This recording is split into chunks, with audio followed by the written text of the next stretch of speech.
Magandang araw, CCF family! Welcome to Sunday Fast Track, where you ask real-life questions and we give you biblical truths.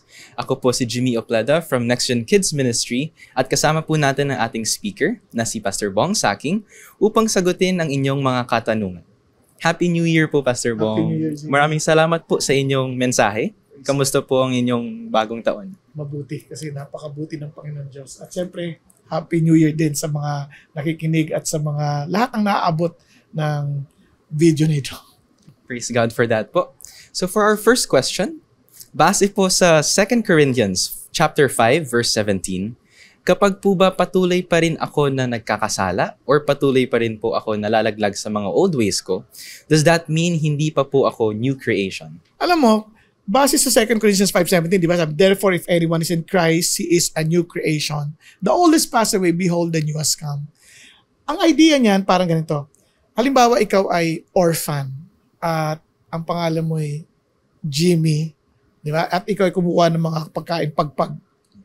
Ngayon, inampun ka na isang mayamang tao na sa ngalang Jai Bernardo. Ngayon, sa sobrang yaman, dinala ka ngayon, hindi na kita papakainin ng pagpag, papakainin na kita ng totoong pagkain. So, pinaliguan ka, tapos tinuruan sa'yo paano gumamit ang banyo.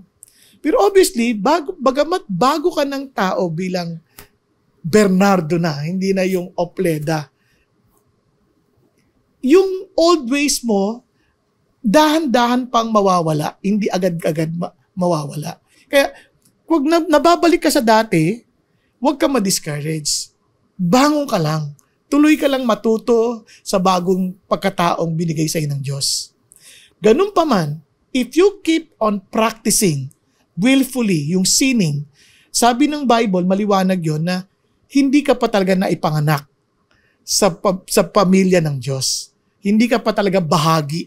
Kasi nga, wala ka pang bagong nature na nagdi-desire sa Diyos. Kaya importante ito na maintindihan mo, ikaw ba talaga'y nasa Panginoon o hindi? At least, naoobserbahan kasi ang nature na yan. Naoobserbahan. Kaya, observe yourself. Test yourself whether you are truly in the faith or not.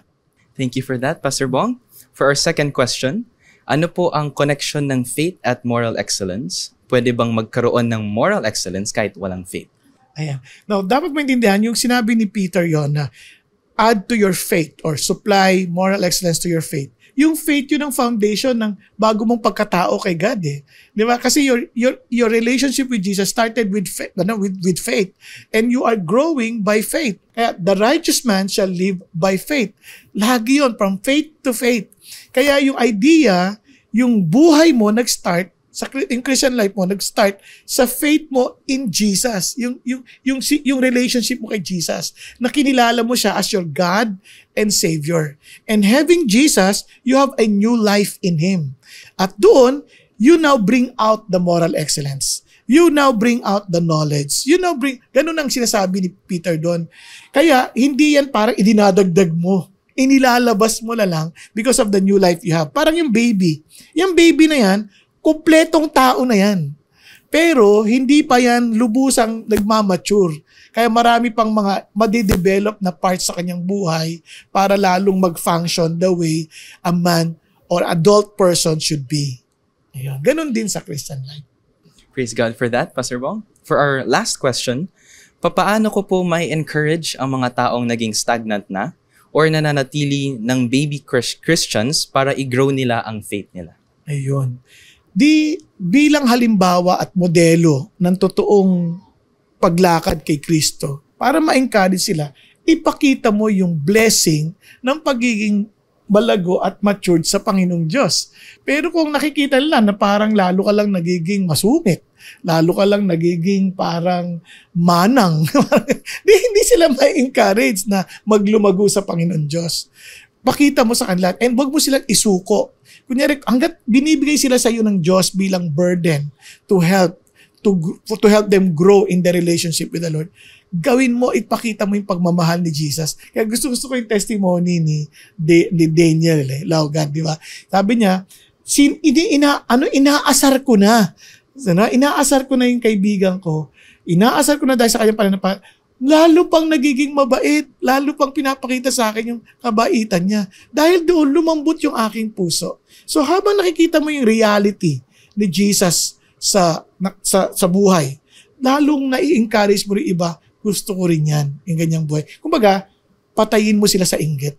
Ayan. So, if you want to encourage them, say it in a better way, encourage them na mainggit sa buhay mo. Maraming salamat, Pastor Bong, sa pagsagot ng aming mga katanungan. Ngayong linggo po, simula sa Lunes hanggang sa Sabado, January 6 to 11, ay magaganap ang ating prayer and fasting na pinamagatang Pray to the God of Love and Truth. Tayo ay magsama-sama gabi-gabi tuwing 7:30 p.m. dito sa CCF Center or sa CCF Satellite na malapit sa inyo. Maaari po ninyong makuha ang digital prayer booklets sa pamamagitan ng instruction sa inyong screen. At para po sa wala pang IDC tickets, maaari po kayong kumuha ng overflow tickets kasama ang mga special inclusions nito sa halagang 1,000 pesos only. At para kumuha ng ticket or mag-register ng workshop, just visit idc.org.ph. Pero teka muna, ang IDC Limited Edition merchandise ay maaari nang mabili sa CCF main lobby, so make sure to drop by. And that's it for CCF Sunday Fast Track. God bless and a Happy New Year!